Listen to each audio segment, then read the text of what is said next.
Pues José Ramón Baza, muchísimas gracias por acceder a esta conversación. Un placer. Y quizás te voy a tirar por lo duro, ¿no? ¿Por qué es importante la democracia interna en un partido? Pues eso sería tan complicado, tan sencillo de hacer la misma pregunta: ¿por qué es importante y necesaria la democracia en cualquier sociedad? Pues yo creo que precisamente porque eso es la base del funcionamiento de cualquier estructura, sobre todo de aquella que quiere ser, en base a sus ideas y a sus postulados y a lo que luego se traslada en programas electorales, llegar a generar confianza en el electorado. De manera que si el electorado puede confiar en esas personas porque cree que son transparentes, le generan pues una empatía o una igualdad en su forma de pensar, que eso ya no parta desde la base de una democracia, yo creo que ya eso nos aleja del principio, nos aleja inmediatamente, y mira si estamos lejos hoy en día, desgraciadamente, de la percepción que los ciudadanos tienen de los políticos. La ausencia de democracia interna impide, por así decirlo, que los mejores lleguen a la política. Sin ninguna duda. Pero eso se produce en el momento en que aquellos que creemos en la ley o la cultura del esfuerzo, el de la superación de los problemas, el de llegar a conseguir algo por ti mismo y por los méritos que puedas llegar a representar en tu bagaje personal o profesional, se iguale simplemente porque tengas una determinada persona que te actúe de padrino, que te avale y te ponga en esa misma nivel de igualdad que aquellos que tienen mucho que aportar a los ciudadanos. Entonces estás en el fondo describiendo un sistema clientelar, un sistema cerrado, donde la rendición de cuentas pues brilla por su ausencia. Es que yo precisamente lo que creo es en sistemas muy transparentes, muy abiertos, muy participativos, nada opacos, sino todo lo contrario, y que lo que se vea desde fuera es lo que, o de delante es lo mismo que puedas ver en los 360 grados. Creo en esas urnas transparentes de la democracia, que es el contenedor de los principios básicos que luego son los que tienen que darse a conocer a los ciudadanos. Por lo tanto, ¿qué miedo tenemos que tener a ser transparentes, a que haya democracia interna, a que haya libertad? Yo creo que el miedo solamente obedece a que hay algo que no queremos que se vea. Tú predicas pero das trigo, ¿no? Porque cuando se te pone a dedo como presidente del PP y candidato al gobierno balear, en Baleares, entonces tú dices: yo quiero un congreso abierto, un hombre un voto, un militante un voto, ¿no? Creo en eso, y lo creo a ciencia cierta y a pie juntillas. De hecho, cuando a mí se me propone que asuma la presidencia del Partido Popular de las Islas Baleares en el año 2009, yo lo que hago es poner como condición sine qua non que quiero acceder a la presidencia siempre y cuando todos mis compañeros, todo el resto de simpatizantes, de afiliados y de militantes puedan acceder al voto y que decidamos entre todos cuál es la mejor persona para representar los intereses del partido. Si no es así, yo no participo. Bueno, pero eso no era la práctica habitual del Partido Popular, ¿no? El hecho de que las prácticas no se renueven en el tiempo no es más que una señal de adaptación a los tiempos. Hay muchas prácticas que vemos ahora que serían impensables hace días, hace semanas, meses, años o décadas. De lo que se trata es de que podamos ir prácticamente al mismo ritmo desde la práctica política que van los ciudadanos. Siempre iremos detrás. Es una cuestión de tiempo, ahora que además acompañáis. Exactamente, además con las confirmaciones de las teorías de Einstein, ¿no? y demás, ¿no? Pero es que estamos obligados. Lo que no podemos hacer es que la sociedad se adapte a los políticos, no, todo lo contrario. Eso es lo que prostituye por completo el sistema. Somos los políticos que estamos en política temporalmente y que esto debe ser un oficio y no una profesión, quienes nos adaptemos a las realidades, a las nuevas circunstancias cambiantes. Por lo tanto, es cierto que no era la práctica habitual, por supuesto, pero era necesario. Bueno, pues entonces tú vas con este discurso y con esta exigencia a Madrid, ajeno al partido, y dices: yo quiero este congreso abierto. ¿Cómo reaccionan? Pues con la misma cara de sorpresa que se le puede quedar a alguien cuando se le plantea eso por primera vez. Yo entiendo que planteo algo que hasta la fecha era implanteable. Nadie había pensado en hacer esto. Pero es que en Baleares vivíamos unas circunstancias excepcionales y ante circunstancias excepcionales debíamos darles soluciones excepcionales. Y fue bien, fue muy bien. De hecho, si no lo hubiéramos hecho así, no solamente no es que hubiéramos ganado a posteriori unas elecciones, esa era la consecuencia de... Pero el objetivo era ganar la confianza y decirle a la sociedad balear, en ese caso, que había un partido que estaba dispuesto a, desde el minuto uno, al menos en que yo optaba a esa presidencia, a pensar y estar lo más cerca posible, no de los afiliados, sino de los ciudadanos. Pero era imprescindible, sobre todo en Baleares, por la corrupción. Era la gran lacra a las que nosotros nos afrontábamos. Piensa que eran numerosos, no solamente los casos de corrupción que nos rodeaban, sino detenciones e imputaciones y toda esa situación tan dramática. De manera que había que actuar de una manera inmediata, contundente, sin ambigüedad, sino todo lo contrario. Y efectivamente esta era una de las causas. La confianza mayoritariamente se había perdido en Baleares en el Partido Popular y lo que representábamos como consecuencia de los desgraciados casos de corrupción que nos asediaban por los cuatro costados. ¿Por qué crees que no se actuó antes? Yo no sabría decir el porqué, francamente. Pero a mí lo que me preocupa es el que se actuó. Porque no se trata de... Yo que procedo del ámbito sanitario, lo importante es hacer un buen diagnóstico del problema, de la enfermedad. Si te haces un buen diagnóstico, tienes opciones de darle un buen tratamiento, pero tienes que hacer un análisis de los síntomas, tienes que hacer analíticas. Y una vez que tienes toda la información, lo que no puedes es obviar el problema para dar una solución que te haga quedar bien. Cuando estamos en política y asumiendo ese tipo de responsabilidades, no estamos para quedar bien. Para quedar bien, que se quede quien quiera en su casa. Estamos para asumir todas las decisiones, por muy complicadas que sean. ¿Las corruptelas eran un secreto a voces?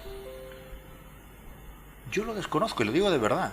Lo desconozco porque yo no estaba en esa primera línea. Yo era un alcalde con mis responsabilidades que no pertenecía a la estructura más importante del partido, sino que estaba en esa segunda línea. Y yo no diría que estaban a la orden del día, pero sí que estaba a la orden del día la continua aparición de casos de corrupción en nuestras tierras, en nuestras islas. Y el Partido Popular estaba, desgraciadamente, involucrado. Y no voy a juzgar con razón o sin razón, pero estábamos allí. Por lo tanto, era imprescindible tomar medidas. Y una de las primeras que hice fue, pues, poner una línea roja muy definida, muy contundente, sin ambigüedad, repito, que era que todas aquellas personas de nuestra formación política que estaban imputadas y con medidas cautelares debían abandonar inmediatamente nuestra formación. Y a continuación, otra de las medidas que también propuse fue que no llevaríamos a ninguna persona imputada en nuestras listas electorales. Y con eso ni juzgábamos, ni prejuzgábamos, ni nada por el contrario, pero era imprescindible. ¿Y así se hizo? Se hizo. Cada vez, desde que yo soy presidente, todas las personas que han sido imputadas con medidas cautelares han tenido que abandonar inmediatamente la formación. Y mientras yo he sido presidente, no he llevado jamás a una persona imputada en nuestras listas, ni locales, ni insulares, ni autonómicas. Jamás.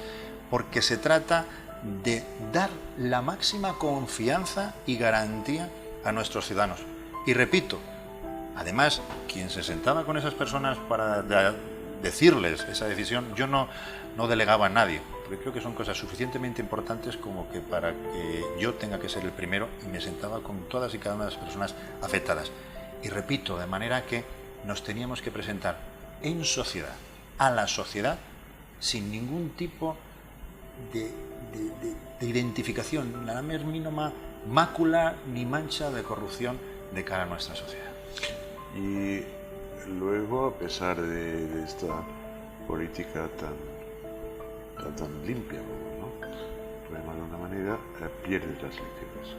Bueno, ganamos las elecciones, pero perdemos la oportunidad de seguir reeditando el gobierno. Que es una de estas... Pierdes la mayoría parlamentaria. Efectivamente, la ley electoral no permite que la fuerza mayoritaria, como estamos viendo, edite el gobierno, y la suma de listas perdedoras son las que pretenden que gane la sociedad cuando es todo lo contrario. Pero efectivamente, no, ganamos las elecciones, pero no podemos editar el gobierno. Bueno, perdiste las elecciones. Y entonces dimites.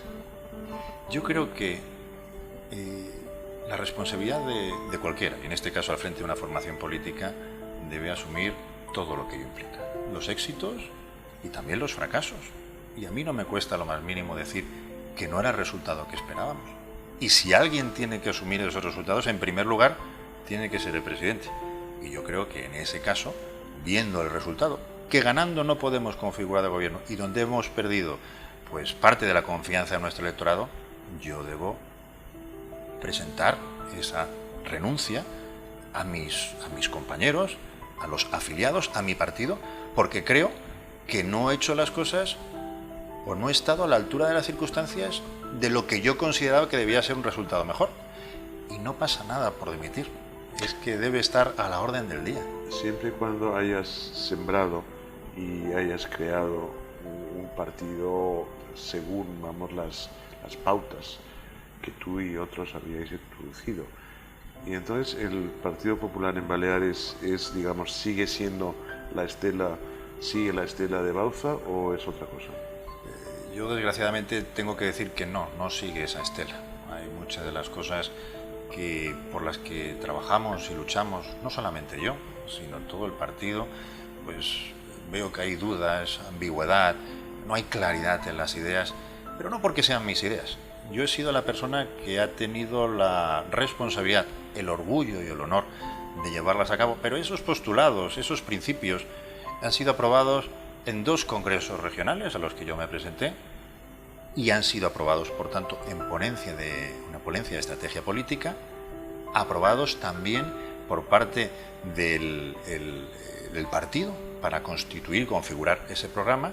Por lo tanto, no son las ideas de Bauzá, son las ideas que Bauzá propuso en un congreso y que se comprometió a llevar a cabo a la práctica, pero que son las ideas del Partido Popular. Y a mí sí que me entristece francamente cuando hay quienes se olvidan de esos compromisos que son de partido y lo que quieren hacer es quedar bien, evitar los problemas, ponerse de perfil y no de frente, y sobre todo pues pensar que esto se soluciona sin dar la batalla diaria de los principios y de las convicciones, y piensan que fruto del buenismo las cosas se solucionan.